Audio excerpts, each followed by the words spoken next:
Bienvenue sur Africa 24 dans l'invité du jour. En Mauritanie, la pratique de l'esclavage semble se perpétuer selon certaines ONG.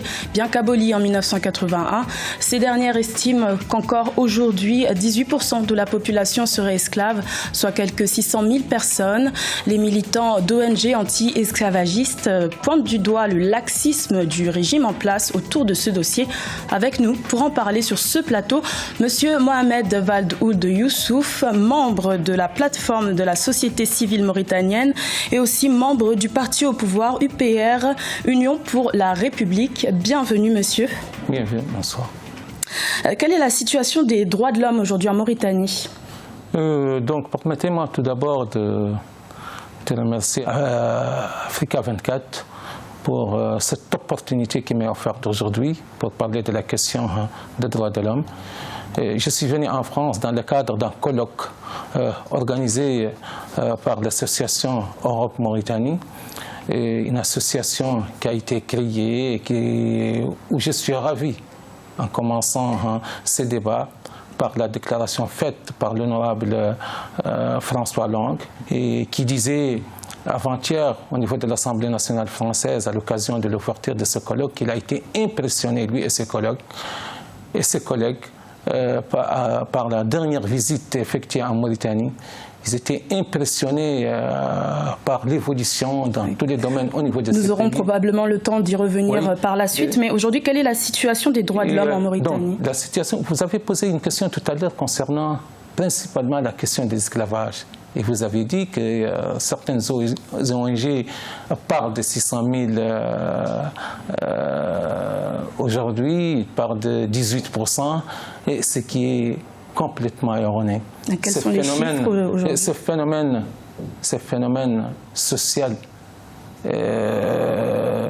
inhérent à l'histoire du monde entier, et ce phénomène, la Mauritanie l'a vécu à un moment donné, mais ils ont oublié que des avancées notoires, que des décisions ont été prises dans le cadre de l'éradication de l'esclavage en Mauritanie et que les experts des Nations Unies, l'Organisation des Nations Unies qui a accompagné la Mauritanie dans le cadre de la mise en place de l'éradication des séquelles de l'esclavage, ils ont d'autres données qui doivent être considérées sur le plan international. Et que dire des cas avérés alors d'esclavage qui ont été connus en Mauritanie? Que dire des cas avérés? Il y a eu une condamnation là en mai 2016 par la Cour criminelle spécialisée en matière de lutte contre l'esclavage à Néma qui a condamné un homme à 5 ans de prison.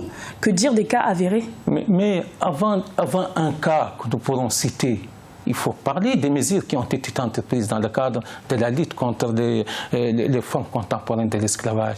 Les mesures qui ont été prises par la Mauritanie, en commençant par l'abolition de l'esclavage en 1981, la constitution mauritanienne dit d'une manière très claire que tous les citoyens mauritaniens sont égaux. Il y a des mesures qui ont été Mais s'il y a des mesures, ça veut dire que cela prouve qu'il y a une pratique. Non, il y a des mesures, je vous dis, qui ont été prises en ce sens, un arsenal de textes juridiques qui a été mis en place, en commençant par la loi 2017 qui qualifie la pratique de l'esclavage comme un crime contre l'humanité, qui a été renforcée en 2015 par reconnaître à la société civile mauritanienne, renforçant la société civile mauritanienne, le rôle qu'ils doivent jouer dans le cadre de l'éradication des séquelles de l'esclavage. Donc, nous ne pouvons pas interdire à des gens qui font de cette question une question capitale pour eux, et de dire ou de qualifier ou de donner des chiffres, mais il faut parler de la réalité, ce qui se passe sur le terrain, et contraire de ce qui se dit ailleurs. C'est ça. Et puis, la Mauritanie est accompagnée dans ces mesures. Ce n'est pas la Mauritanie seule qui est accompagnée. Mais il reste très peu de temps. Je vous propose qu'on passe directement à la clôture, au fait d'actualité, en fait, à la clôture du débat, du dialogue national, qui s'était ouvert le 29 septembre en Mauritanie. Apparemment, il s'est clôturé. Que dire de ce dialogue? C'est une clôture historique.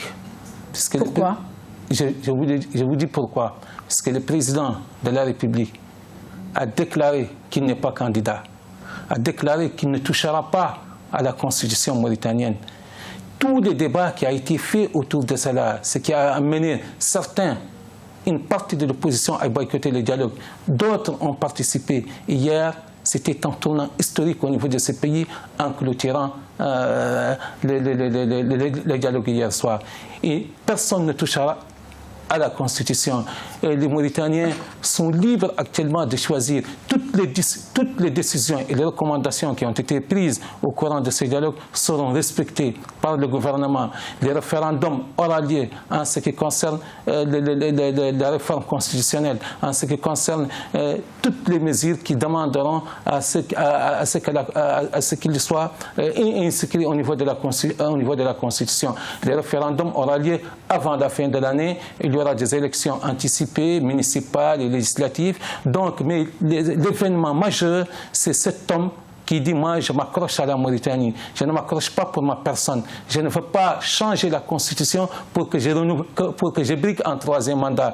Moi, ce que je veux et ce que j'ai déclaré depuis l'avènement de mon arrivée au pouvoir en 2009, c'est de servir la Mauritanie, servir la stabilité de la Mauritanie, donner un exemple à l'Afrique, donner un exemple de démocratie, de l'émancipation de droit, de l'état de droit pour les Africains. Et je pense qu'hier, vu tous les débats qui ont été menés depuis hier soir, après la clôture de ce colloque, c'est que la Mauritanie est sortie de ce dialogue, renforcée, a donné une image nouvelle. Merci Monsieur Mohamed Wald Ould Youssouf. Merci à vous, chers téléspectateurs, de nous avoir suivis.